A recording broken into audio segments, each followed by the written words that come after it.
Hi everyone, Hawks21 here, back with another Splinterlands video. I hope everyone had a nice weekend. I was on the road traveling a bit. Actually played in a basketball tournament, which was a lot of fun. And on the way home, I started to think, as anyone who plays Splinterlands would do, I started to think about my fire deck with the upcoming release of Jacek, which if you don't remember the stats, I think I have them right here. Yep. Another plug for my Twitter, Hawks21 Gaming. Come see me, say hello. Love talking to people on here. But, 2-speed, scattershot, piercing, as most of us probably know by now. I was thinking, does that make Qid Yuff obsolete? And I had gotten a comment previously sort of about that. I actually don't remember if it was on YouTube or Twitter, but someone had mentioned, oh, this is going to damage Qid Yuff.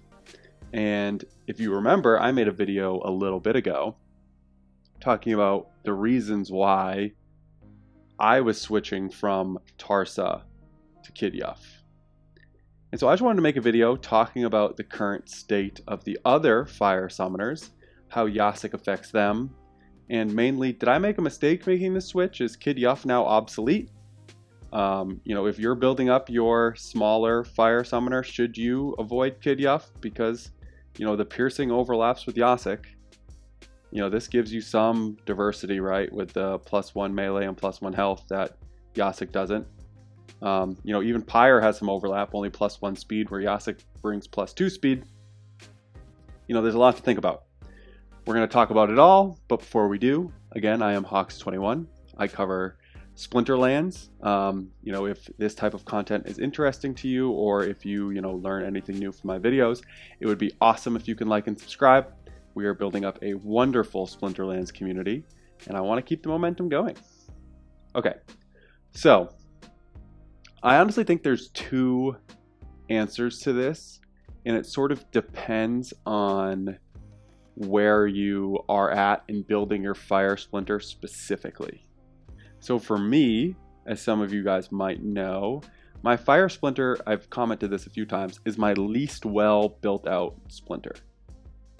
I just haven't found much use for non-Jotun fire lineups. I can't get them to work.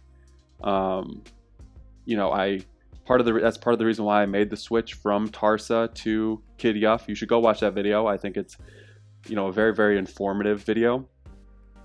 Because I thought it would unlock some things in the fire splinter that I was currently missing.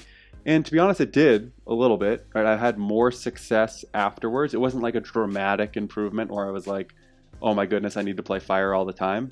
It's still a very niche play for me.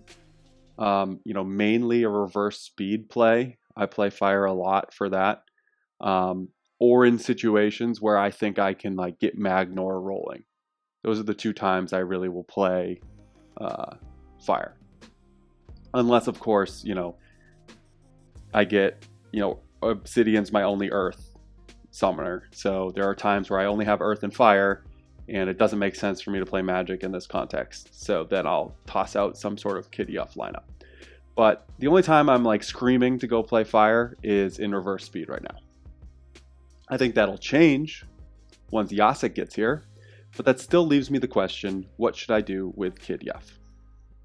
Now, if you're like me, and I don't have a very well built out fire splinter, it's something I'm going to need to work on, and it's sort of on my Splinterlands to-do list, is get a better fire splinter. Start building out some of the untamed cards, which I have very few of. And it's really helpful, actually, to build out, to start that process around an overlapping ability.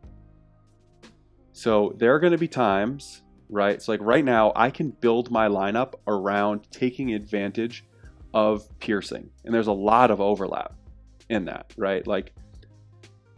The Jacek's going to, if it's a high mana and I have a decision between Qid Yuff and Jacek in regular speed rule sets, I'm going to pick Jacek every time. Obviously, you should too. Maybe not every time, but basically every single time. But think about the options where there's Little League, right? There might be reverse speed is another example. maybe there's like a low to mid mana match where, you know, maybe you don't need the scatter shot. Speed's not super important in what you're trying to do. And playing Qid over Jacek might unlock that 3 mana, might unlock, you know, putting in an extra card or upgrading one of the positions in a way that improves your lineup. There are certainly scenarios where that's going to happen. But as I'm building out my Fire Splinter, having that overlapping piercing, to me, is a positive right now. The other side of that is if you're sort of, you love fire, right? You have Jotun, you have all of the cards in fire. It's something you play all the time. I could totally understand you now not wanting Qid Yuff, because you have other options within fire, right? Like maybe at that point, if you have all of these cards built out, you can roll with a Tarsa. You can roll with a Pyre for Little League. You know, maybe piercing's just not that like specific to your fire lineup, but I'm building out my fire lineup, and I'm going to build out my fire lineup to take advantage of that piercing. So to answer sort of, is the Qid Yuff summoner obsolete question, I say it depends where you're at, right? For me, no. And I can think of other situations, right, where, you know, I talked about sort of Jacek's deficiencies. And one of the areas is, if you know a Jacek's coming, right, you can play a attack-focused tank in the front line, like a Jared Scar or a Desert Dragon. And it's less likely that the backline monsters are going to hit that attack-focused tank because of the scatter shot, which will give your tank more opportunities to attack. Maybe you see that they do that. Maybe they play Desert Dragon a ton. Maybe they play Jared Scar a ton. You know, maybe they play Uriel a ton. And you don't want the scatter shot.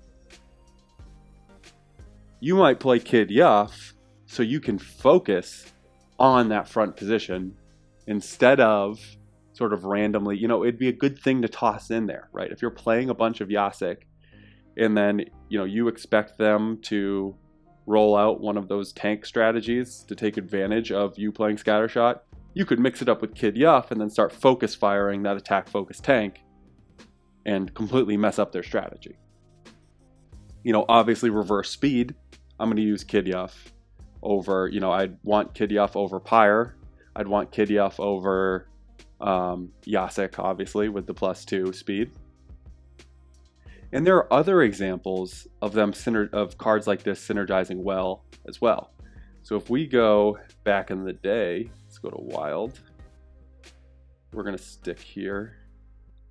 You know, we had 2 beta summoners come out at the same time with +1, or I guess he was a alpha, right? So Alric was actually out first. Then the beta legendary summoner for water also gave the +1 magic, right? It gave the other abilities, but that didn't tank Alric's value, right? And this even has a smaller mana cap difference, right? Where the mana right now between Qid Yuff and Jacek is going to be 3. This is +2. And people still found reasons to play Alric over Valnamore, again, in certain settings. So, does it make Qid Yuff maybe a little less desirable? I think that depends, again, on where you're at in the building process. I, for one, because I don't have a lot of fire cards, as I mentioned, I like being able to build around one ability. I want to buy the cards that are going to benefit from piercing so that whatever the situation, whether I want to play Qid or I want to play Jacek, those cards are going to be useful in both contexts. So yeah, I think I'll just stop it there. Sort of just like a specific use case into a bigger market phenomenon with Splinterlands. You know, as new cards come out, what does that mean for the earlier versions, the contemporaries? Does it mean that if there's overlapping abilities, the other one loses their value? I think it's easy to think that, right? But there's just a lot of reasons why mana count matters, lack of specific abilities matters, not boosting speed might matter, and also where you're at in your deck building process. Overlapping abilities, overlapping skills can help you build out a more powerful deck or more powerful splinter, because not everyone's going to have every single splinter fully built out. In fact, the vast majority of people probably don't. So as they sort of branch out into their less popular splinters, it might make sense to then, have some of that overlapping stuff so you can focus on specific cards. And then also, like, Qid Yuff could be a stopgap for you to get to Jacek. So maybe Jacek comes out, or maybe the people who are starting the game 3 months from now, 6 months from now, whatever it is, maybe the Chaos Legion Legendary Summoners is not a prediction, but maybe they're all $50 per BCX, right? So all of a sudden it's, $550, $600 to get a max level. Maybe they can't afford that, right? Maybe for, $200, or, let's say this is $3, maybe for $300, you could start with a Qid, get comfortable with the fire splinter, start picking up some fire cards, and then maybe you do want to make the switch from Qid to Jacek, right? This could be a good way for you to build up from scratch without having to sink, $500, $600 into a card down the road. So yeah, just as always, these conversations are really, really complex. And it's hard to, there's a lot of ways you can view certain situations. So I just wanted to cover that. Again, hope you guys had a great weekend. This is just sort of a one-off video to get the week rolling. I'll have some gameplay, sort of end of season grind for you tomorrow. So come back and watch that and see how we do. All right. Thanks for being here. Don't forget to like and subscribe. I will talk to you soon and see you around the game.